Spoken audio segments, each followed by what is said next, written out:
ഏറെ ആശ്വാസകരമായ വാർത്തയാണ് ഇപ്പോൾ ലഭിക്കുന്നത്. നിമിഷപ്രിയയുടെ ഒരു ആക്ഷൻ കൗൺസിലിന്റെ ഇത്തരത്തിലുള്ള ഒരു പ്രവർത്തനത്തിന് കിട്ടിയ വലിയൊരു അംഗീകാരം എന്ന നിലയിൽ ഇന്നത്തെ ആശ്വാസകരമായ വാർത്തയിൽ ഈ വധശിക്ഷ ഡെഫർ ചെയ്തിരിക്കുന്നു താൽക്കാലികമായിട്ടെങ്കിലും എന്ന് ഒരു വിവരം ലഭിക്കുന്നു എന്നാണ് ഞാൻ മനസ്സിലാക്കുന്നത്. അങ്ങനെയാണെങ്കിൽ സുപ്രീം കോടതിയിൽ കഴിഞ്ഞ ദിവസങ്ങളിൽ ഒരു ഹർജിയായി പോവുകയും തുടർന്ന് വെള്ളിയാഴ്ചത്തേക്ക് അതിന്റെ പോസ്റ്റിംഗ് മാറ്റിവെക്കുകയും ചെയ്തൊരു സാഹചര്യത്തിനിടയ്ക്ക് നാളെ ബുധനാഴ്ച നടക്കാനിരിക്കുന്ന വധശിക്ഷ ആ ഒരു തീരുമാനത്തിൽ നിന്നും യമൻ പോലുള്ള സ്ഥിരതയില്ലാത്ത ഭരണകൂടം കൈകാര്യം ചെയ്യുന്ന ഇടത്തെ ഒരു ജുഡീഷ്യൽ സിസ്റ്റം അതിനെ ഒരു കൃത്യമായ വിവരങ്ങൾ ധരിപ്പിക്കാനും ഈ വധശിക്ഷയുടെ എക്സിക്യൂഷൻ മാറ്റിവെക്കാനും സാധിച്ചു എന്നത് തന്നെ വലിയ ഒരു വിജയമായിട്ട് തന്നെ കാണാം. വലിയൊരു ആശ്വാസമാണിത്. ഈ ഒരു അവസരത്തിൽ നമുക്ക് പറയാനുള്ളത്, ഇനി ദിയ പണം ഉടനെ ഈ കൊല്ലപ്പെട്ട നമ്മുടെ യമനിലെ സ്വദേശിക്ക് അവരുടെ ഗോത്രബോധങ്ങൾക്ക് അപ്പുറം അതിനെല്ലാം മറികടന്നുകൊണ്ട് അവിടെയുള്ള രൂക്ഷമായ അവരുടെ കഠിനമായ അവസ്ഥയിൽ ഈ ദിയ പണം വാങ്ങാൻ കൂട്ടാക്കാത്ത അവരെ പറഞ്ഞു മനസ്സിലാക്കിക്കൊണ്ട് നമ്മുടെ സാമൂഹിക രംഗത്തെ മത നേതാക്കളുടെ ഇടപെടലിൽ കൂടി ഇപ്പോൾ മനസ്സിലാക്കുന്ന വിവരങ്ങൾ അനുസരിച്ച് അവരുടെ ഒരു പ്രത്യേക ദൂതൻ മുഖേന അവരുടെ ഗോത്ര തലവന്മാരെ കാര്യങ്ങൾ ധരിപ്പിച്ച ആ കുടുംബത്തെ കൊണ്ട് ദിയ പണം വാങ്ങിപ്പിക്കാനുള്ള ഇടപെടലാണ് ഇപ്പോൾ അനൌദ്യോഗികമായിട്ട് നടന്നുകൊണ്ടിരിക്കുന്നത്. ഇന്ത്യൻ ഗവൺമെന്റിന് ഇതിലൊരു ഔദ്യോഗികമായ നിലപാടെടുക്കാൻ കഴിയില്ല, പ്രത്യേകിച്ച് യമൻ പോലുള്ള സ്ഥിരതമല്ലാത്ത ഭരണകൂടമുള്ള സ്ഥലത്ത് എന്നാണ്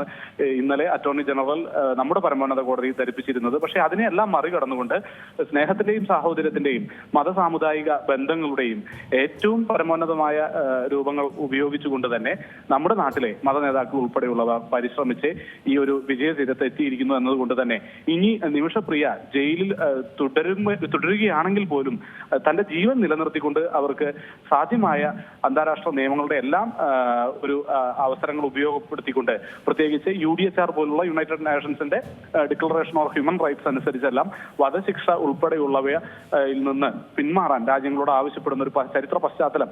കഴിഞ്ഞ 50 വർഷമായിട്ട് ലോകത്ത് നിലവിലുള്ളത് കൊണ്ടും അതെല്ലാം പറഞ്ഞുകൊണ്ട് ഈ ദിയ പണം സ്വീകരിക്കുകയാണെങ്കിൽ വധശിക്ഷ തന്നെ ഒഴിവാക്കിക്കൊണ്ട് ശേഷിച്ച കാലാവധിയിലെ ശിക്ഷ പൂർത്തീകരിച്ച് നിമിഷപ്രിയ നമ്മുടെ മലയാളി നേഴ്സിന് പുറത്തിറങ്ങാനുള്ള ഒരു സാഹചര്യത്തിലേക്ക് കാര്യങ്ങൾ പോകുമെന്ന് നമുക്ക് പ്രതീക്ഷിക്കാം. ദമാർ എന്ന് പറയുന്ന പ്രദേശത്ത് കേന്ദ്രീകരിച്ച് നിരവധി വർഷങ്ങളായിട്ട് യമനിൽ കഴിയുന്ന നമ്മുടെ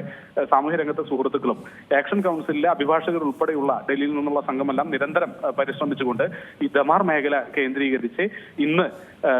യമനി സമയം രാവിലെ 10 മണി മുതൽ അവരുമായിട്ട് ഗോത്ര തലവന്മാരും കുടുംബങ്ങളുമായിട്ട് ചർച്ച നടത്തി വരുന്നു എന്നാണ് മനസ്സിലാക്കുന്നത്. അപ്പോൾ ഒരു പോയിന്റിലെ ഈ ദിയ പണം സ്വീകരിക്കുന്ന അവസരം അവർ എത്തിക്കഴിഞ്ഞാൽ പിന്നെ മാപ്പ് നൽകുകയും റിട്രിബ്യൂട്ടീവ് ജസ്റ്റിസ് സിസ്റ്റം നിലവിലുള്ള കണ്ണിന് പകരം കണ്ണ് പല്ലിന് പകരം പല്ല് എന്ന രീതിയിൽ കുടുംബത്തിന്റെ മാപ്പ് മാത്രം ലാക്കാക്കിക്കൊണ്ട് ദിയ പണം സ്വീകരിച്ചുകൊണ്ട് മാപ്പ് നൽകി കഴിഞ്ഞാൽ വധശിക്ഷയിൽ നിന്ന് മാറ്റി നിർത്താം എന്ന നിയമമുള്ള ഇടമായതുകൊണ്ട് റഹീമിന്റെ കേസിലെല്ലാം നാം സൗദി ഭരണകൂടത്തോട് അനുബന്ധിച്ച് ചെയ്യുകയും ദിയ പണം കൈമാറുകയും ചെയ്ത അതേ സ്ട്രാറ്റജിയിലെ ഇവിടെ നീങ്ങുന്നതിന് തടസ്സമായുണ്ടായിരുന്നത് ഈ ഗോത്രങ്ങളുടെ രൂക്ഷമായ ഒരു ഇടപെടലിനോട് തുടർന്ന് അവരുടെ സ്വദേശിയായ പുരുഷനെ വധിച്ച വിദേശിയായ വനിതയ്ക്ക് വധശിക്ഷ തന്നെ നൽകണമെന്ന ആ നാട്ടുകാരുടെ ആവശ്യം അല്ലെങ്കിൽ അവരുടെ ഒരു പബ്ലിക് മോബ് റൈസിങ്ങിനെ എല്ലാം മറികടന്നുകൊണ്ട് ആ കുടുംബം ഈ ദിയ പണം സ്വീകരിക്കുകയും അതുവഴി നിമിഷപ്രിയയ്ക്ക് മോചനം സാധ്യമാകുകയും ചെയ്യുമെന്ന് നമുക്ക് പ്രതീക്ഷിക്കാം. ഏറ്റവും പുതിയ വാർത്തകളും വിശേഷങ്ങളും വിരൽത്തുമ്പിലറിയാൻ സീ മലയാളം ന്യൂസ് എല്ലാ ഡിജിറ്റൽ പ്ലാറ്റ്ഫോമുകളിലും ലഭ്യം.